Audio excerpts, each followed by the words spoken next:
You ever have one of those days where you look out at your own land, just trying to live a little dream, and instead you see a parade of flashing red and blue lights cutting across your grapevines?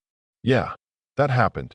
Three police cruisers parked right there on my dirt driveway, kicking up dust like it was the start of a high-speed chase, not the world's most boring HOA drama. And the best part? Behind those patrol cars, arms crossed, jaw set, stood Karen. Yes, that Karen, wearing the same navy blazer she struts around in at every neighborhood meeting, convinced she's the sheriff of the suburbs. If looks could kill, my grapes would have withered on the vine right then and there. But me? I just wiped my hands on an old rag, grinned at the officers, and said, "Gentlemen, you're wasting your time." Karen glared, probably running through a list of ways to make me squirm. But let me back up a sec so you know how we got here. Name's Jack. 30 years in the military, done with the whole following orders thing, so I bought myself a stretch of rolling land right outside Sunset Ridge. It was peaceful, perfect for grapes, and, here's the kicker, just outside the clutches of the local HOA. Freedom tasted a lot like sunrise over new vines, and no one bugging me about mailbox paint or grass height. Not everyone likes freedom, though. Especially Karen Middleton, queen of the HOA, self-appointed guardian of property values, and, apparently, the world's foremost expert on other people's business. 7 years running that place, she could probably recite the bylaws in her sleep. She was the type to show up at your door, ruler in hand, to measure a shrub. You know what I mean? At first, it was peaceful, sun up, sun down, me in the dirt, the rhythm of building something with my own hands. But if you live near someone like Karen, you know peace is temporary. Trouble started with a letter, fancy HOA logo and everything, delivered certified, like it was a subpoena or something. The gist? My land was an eyesore and dragging down property values. She wanted all agriculture gone, the earth restored to its natural state, whatever that meant, within 30 days. I read it twice, laughed, and tossed it in the trash.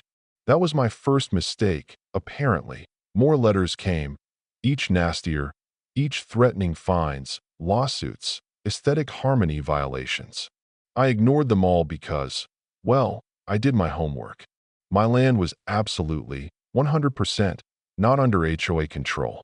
Karen, of course, didn't get the memo. When her letters failed, she went full bureaucratic commando, called the county, filed complaints about illegal business activity and unpermitted structures. Code enforcement showed up, poked around, shrugged, and left every single time. Karen, meanwhile, just got angrier. Then came the Tuesday that changed everything. I'm out checking my vines for mildew, and I spot Karen in her black sedan, phone glued to her ear, gesturing like she's directing air traffic. I knew that was trouble. Not an hour later, here come the cruisers. Karen leaps out of her car, clipboard in hand, already prepping her victory speech. The lead cop, Sergeant Martinez, looked like he'd rather be anywhere else.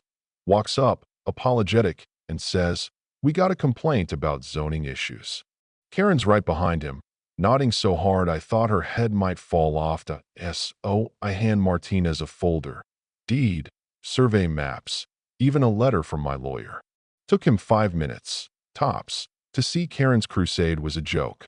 He turns to her, real serious, and says, "Ma'am, this property's outside HOA jurisdiction." Karen looks like she just swallowed a lemon. She starts waving her own pile of evidence, emails, photos, her famous list of complaints. But the sergeant's patience is running thin. He finally cuts her off, says, "Filing false complaints is a serious matter." Karen goes pale. And honestly, watching her realize she just called out the cavalry for nothing, well, I'd bottle that feeling if I could. The cops left. Karen didn't. That's when I called in my own secret weapon, my attorney, Rebecca Chun. She's handled enough HOA nightmares to fill a book, and she did not play around. I sent her every nasty letter Karen ever wrote, and Rebecca fired back with a cease and desist, so sharp it should have come with a warning label. She cited property law, misuse of public resources, threatened legal action, the whole 9 yards. and sent copies to Karen, the HOA board, and the county attorney. That's when things went nuclear. Karen called me, voice trembling with rage, swearing up and down I was destroying the neighborhood. I calmly told her I was recording the call. Suddenly, she had nothing left to say. And just like that, people started talking. Neighbors I barely knew knocked on my door, sharing stories, rulers on their hedges, violation notices for nothing, threats over sidewalk chalk. Turns out Karen had made half the neighborhood miserable for years. The HOA board called an emergency meeting, and you could feel the tension through the walls. Karen tried to play the hero, saying she'd been protecting property values. But one by one, people stood up and told their stories. An old man fined because his paperboy was too early. A mom threatened because her kids drew on the sidewalk. The board had enough. They voted her out on the spot, demanded an investigation into her spending, and basically dismantled her tiny empire overnight. But Rebecca, my attorney, wasn't finished. She kept building the case, documenting Karen's bogus complaints to the police, the wasted taxpayer money, all of it. The county attorney saw what was happening and decided to make an example. Karen was charged with filing false police reports and misuse of emergency services. The HOA got stuck with my legal bills and had to apologize, publicly, plus add new rules so no one could pull this stunt again. The price tag? 15 grand, straight out of the HOA's budget. That's the funny thing about bullies. They always cost you more in the end. Me, I threw an open house at the vineyard. Invited the whole neighborhood. People showed up with food, tasted my first batch of wine, and some even apologized for not standing up to Karen sooner. The eyesore became the new neighborhood hangout. Former board members sipped my wine, asked about grape varieties, even bought cases for the holidays.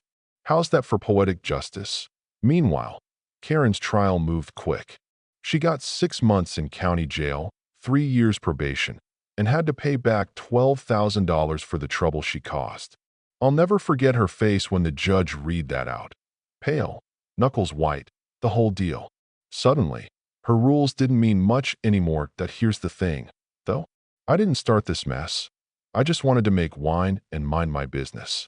But sometimes you have to stand up and push back, or the Karens of the world will just keep running things. And, honestly, watching that power shift, watching a whole community wake up and finally say enough, that's worth every headache. So, let's talk. Have you ever had to deal with someone like Karen? Where's the line between protecting your rights and keeping the peace? And when is it time for a community to stand together and say, no more? I'd love to hear your take. Who was right? Who was wrong? And what would you have done if it was your vineyard on the line?